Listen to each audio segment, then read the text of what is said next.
they all share this. So I live in LA, and we don't like to talk about tremors in LA, but this is one kind of tremor we don't mind talking about. Evie thought that was okay. A tremor. So Jason is going to take it away. You can see his picture. You know what he does. They support NATPE, and reminding all of you that we're a nonprofit, so we rely on the kindness of friends.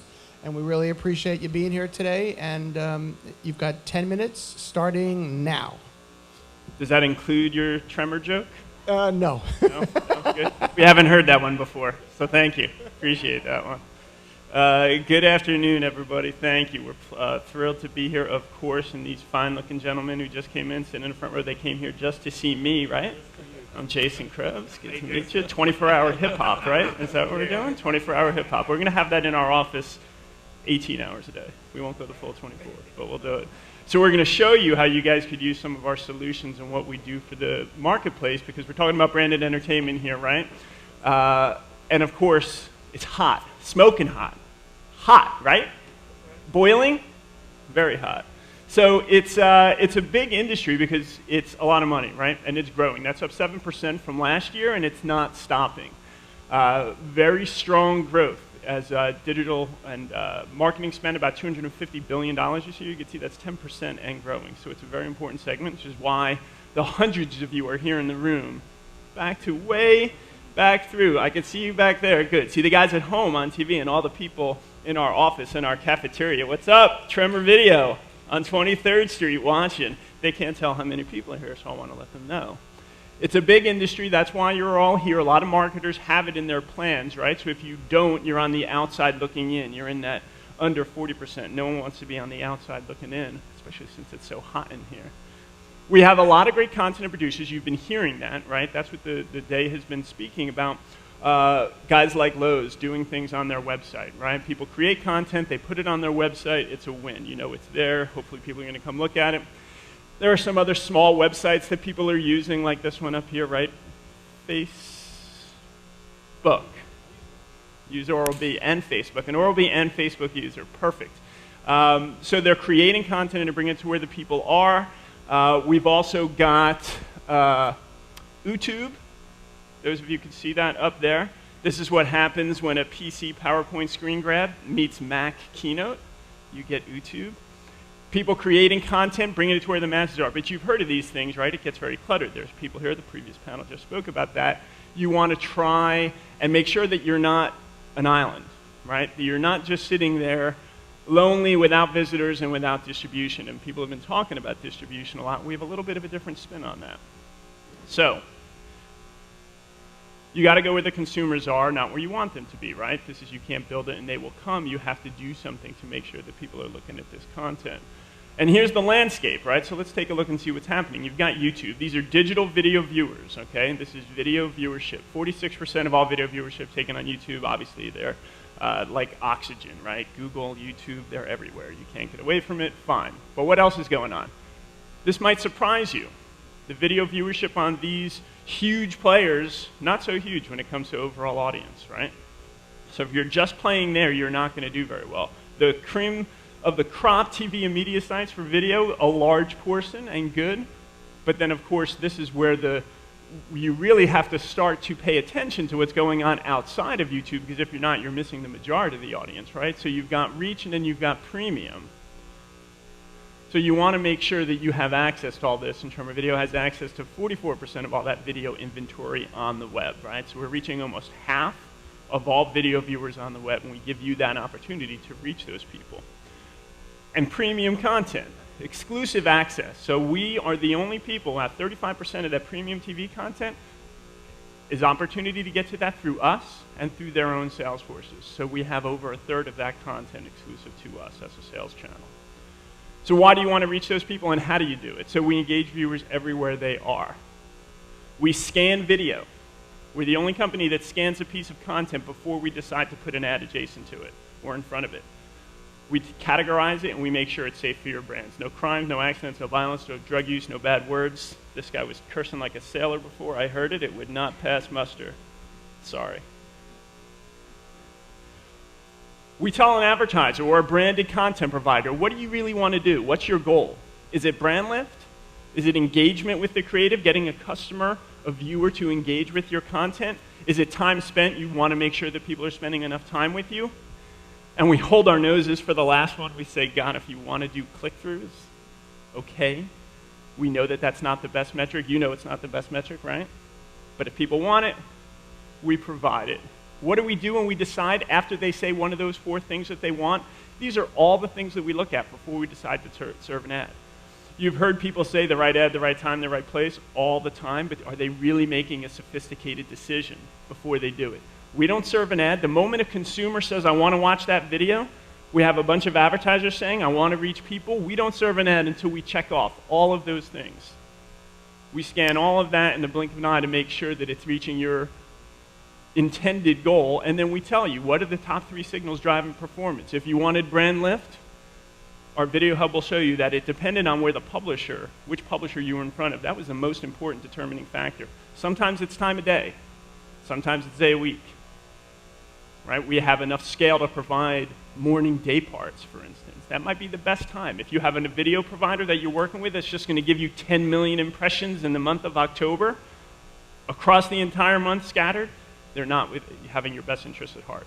They're not really taking into consideration what your objectives are before they serve that branded content for you. So we're the only company that proves that it's working. As you just saw, we give you that feedback.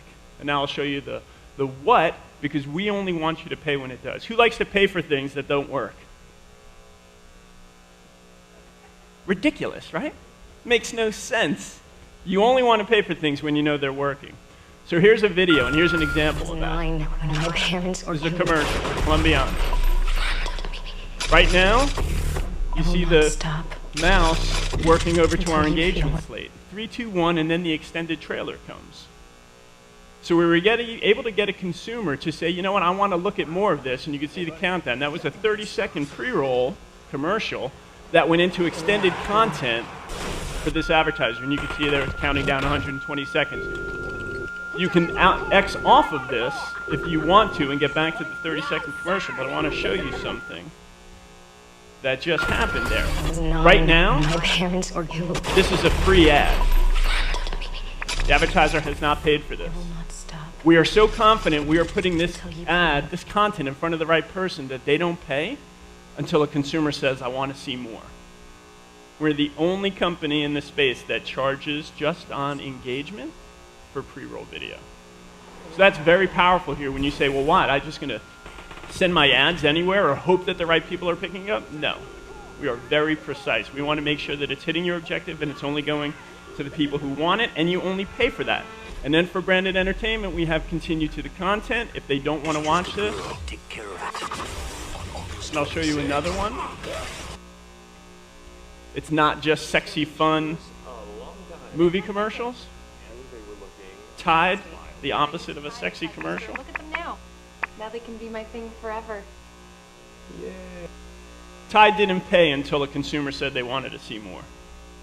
I use Tide Sport because it helps get odors. And then they're able to see more of whatever's on the YouTube channel, and this counts towards your YouTube views.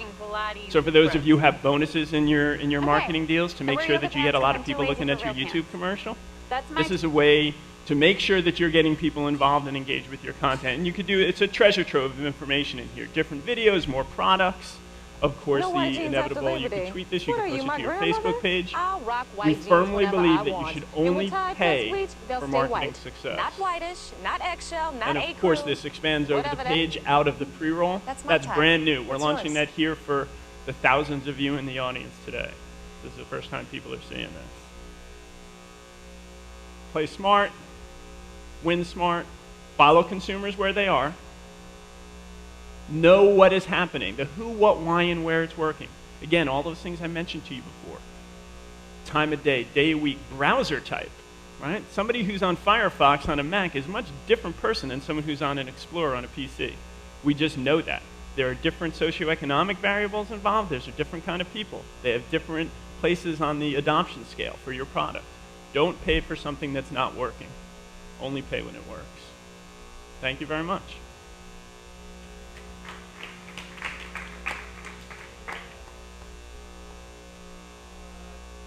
Questions? I know you can handle it. That's fine.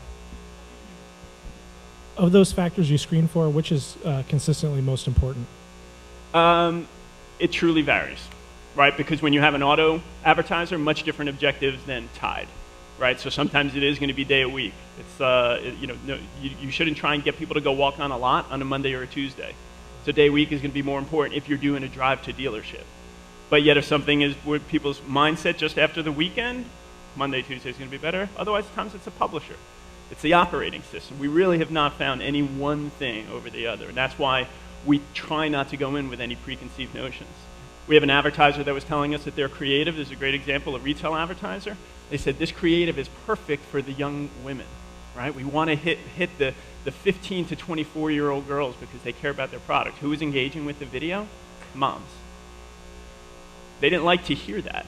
Yeah. But we showed them, this is this is one of the world's largest creative test beds. You could use this information for what it wants, so they could tweak the creative if they want.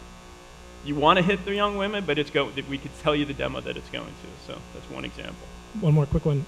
Do you ever find that you need to reject advertisers or reject creative because it's not going to engage enough to sell the spots that you're trying to sell? Yeah, that's a great point. We don't advocate creative on creative crime, creative violence on each other, because you get a couple of competing creators in the room and it could get pretty nasty. One creative group like this retailer say this is going to reach women, and our creative group is trying to do something for it, and say no, this is really not working. We help and enhance. We have over a dozen people in our creative group. Once again, Tremor Video, what's up? The dozen people in the cafeteria watching. They make the creative, right? So we work in conjunction with their creative team, and some creative teams say, fine, take our pre-roll, here's all our assets, go, have at it, make it work, great. Others get very involved. And then sometimes you say, look, we want to put this here, this is what it should look like, here's what different videos we want to service, because you don't want to try and kill the consumer.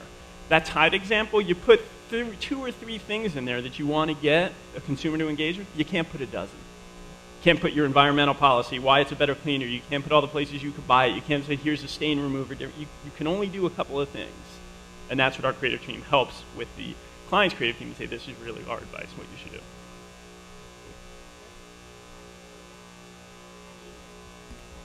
How do you overcome the challenge of limited inventory when an advertiser comes to you with a very targeted campaign and you want to reach scale, obviously, to make money? They usually don't, it's a budget thing. I mean, again, it's what is the industry supporting? There's 32 billion videos a month, over 1 billion videos viewed a day. So however many we're seeing there, we haven't seen a problem where an advertiser has come to us and said, we only want to reach, you heard the example, left-handed grandmothers in Minnesota. We haven't had that kind of example. Nor when people say that they want to reach us, we don't feel inventory constrained by any regard. No advertisers come to us with that kind of crazy level of targeting, right? So we haven't been confronted with that problem. Hopefully down the road, like as my grandmother says, we should have such problems where consumers and advertisers are just driving towards digital video and everything gets congested. We don't have that problem. We'll just be like TV in that case. We'll raise the prices for less inventory. That was a joke. I'm glad you laughed. You should. Good? Okay, well, thank you very much. Thank you guys very much. Great presentation. Thank you. All right. Hi, Lori. Lori Schwartz and